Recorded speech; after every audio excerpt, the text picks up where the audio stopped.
ನನ್ನ ಮತ್ತು ಜಯಮೃತ್ಯುಂಜಯ ಸ್ವಾಮಿಗಳ ಮೇಲಿನ ಆರೋಪ ಅಪವಾದ ಎಲ್ಲವೂ ಶುದ್ಧ ಸುಳ್ಳು. ನಾನು ಈಗ ನನ್ನ ಕೈಬರಹದಲ್ಲಿ ಅರ್ಜಿಯನ್ನು ಕೊಟ್ಟಿದ್ದೇನೆ. ಯಾರ್ಯಾರು ಕೊಟ್ಟಿದ್ದೀನಿ ಅಂದ್ರೆ ಗೃಹ ಸಚಿವರ ಕಾರ್ಯಾಲಯ, ಮುಖ್ಯಮಂತ್ರಿಗಳ ಕಚೇರಿ, ಮಹಿಳಾ ಆಯೋಗ, ಕರ್ನಾಟಕ ಎಲ್ಲಾ ಮಾಧ್ಯಮಗಳಿಗೆ, ಬಿಜಾಪುರ ಪೊಲೀಸ್ ಠಾಣೆ, ಬನಶಂಕರಿ ಪೊಲೀಸ್ ಠಾಣೆಗೆ ಇಮೇಲ್ ಮಾಡಿದ್ದೀನಿ.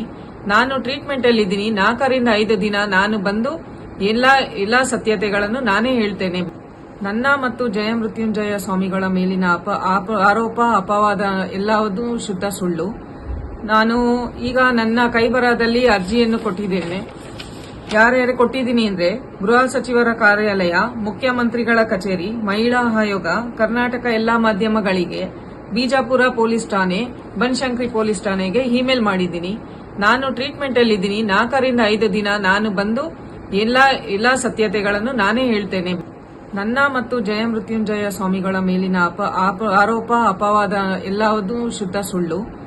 ನಾನು ಈಗ ನನ್ನ ಕೈಬರಹದಲ್ಲಿ ಅರ್ಜಿಯನ್ನು ಕೊಟ್ಟಿದ್ದೇನೆ. ಯಾರ್ಯಾರು ಕೊಟ್ಟಿದ್ದೀನಿ ಅಂದ್ರೆ ಗೃಹ ಸಚಿವರ ಕಾರ್ಯಾಲಯ, ಮುಖ್ಯಮಂತ್ರಿಗಳ ಕಚೇರಿ, ಮಹಿಳಾ ಆಯೋಗ, ಕರ್ನಾಟಕ ಎಲ್ಲಾ ಮಾಧ್ಯಮಗಳಿಗೆ, ಬಿಜಾಪುರ ಪೊಲೀಸ್ ಠಾಣೆ, ಬನಶಂಕರಿ ಪೊಲೀಸ್ ಠಾಣೆಗೆ ಇಮೇಲ್ ಮಾಡಿದ್ದೀನಿ.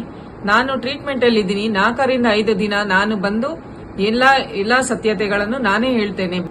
ನನ್ನ ಮತ್ತು ಜಯಮೃತ್ಯುಂಜಯ ಸ್ವಾಮಿಗಳ ಮೇಲಿನ ಆರೋಪ ಅಪವಾದ ಎಲ್ಲವೂ ಶುದ್ಧ ಸುಳ್ಳು.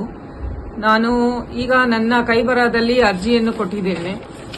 ಯಾರ್ಯಾರು ಕೊಟ್ಟಿದ್ದೀನಿ ಅಂದ್ರೆ ಗೃಹ ಸಚಿವರ ಕಾರ್ಯಾಲಯ, ಮುಖ್ಯಮಂತ್ರಿಗಳ ಕಚೇರಿ, ಮಹಿಳಾ ಆಯೋಗ, ಕರ್ನಾಟಕ ಎಲ್ಲಾ ಮಾಧ್ಯಮಗಳಿಗೆ, ಬಿಜಾಪುರ ಪೊಲೀಸ್ ಠಾಣೆ, ಬನಶಂಕರಿ ಪೊಲೀಸ್ ಠಾಣೆಗೆ ಇಮೇಲ್ ಮಾಡಿದ್ದೀನಿ.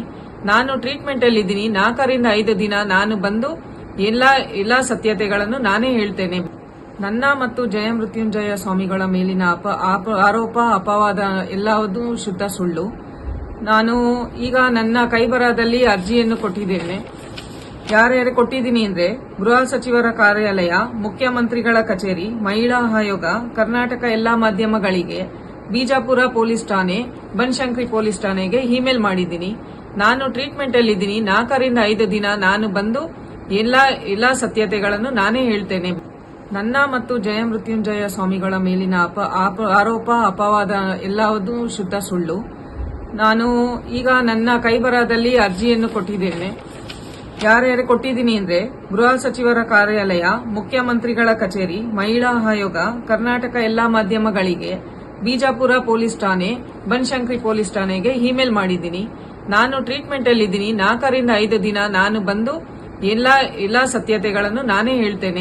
ನಿರ್ಭೀತ, ನಿಷ್ಪಕ್ಷಪಾತ, ವಿಶ್ವಾಸಾರ್ಹ ಸುದ್ದಿಗಳಿಗೆ ಮತ್ತೊಂದು ಹೆಸರಾಗಿರುವಂತ News18 ಕನ್ನಡ ಈಗ ಆಪ್ನಲ್ಲೂ ಲಭ್ಯವಿದೆ.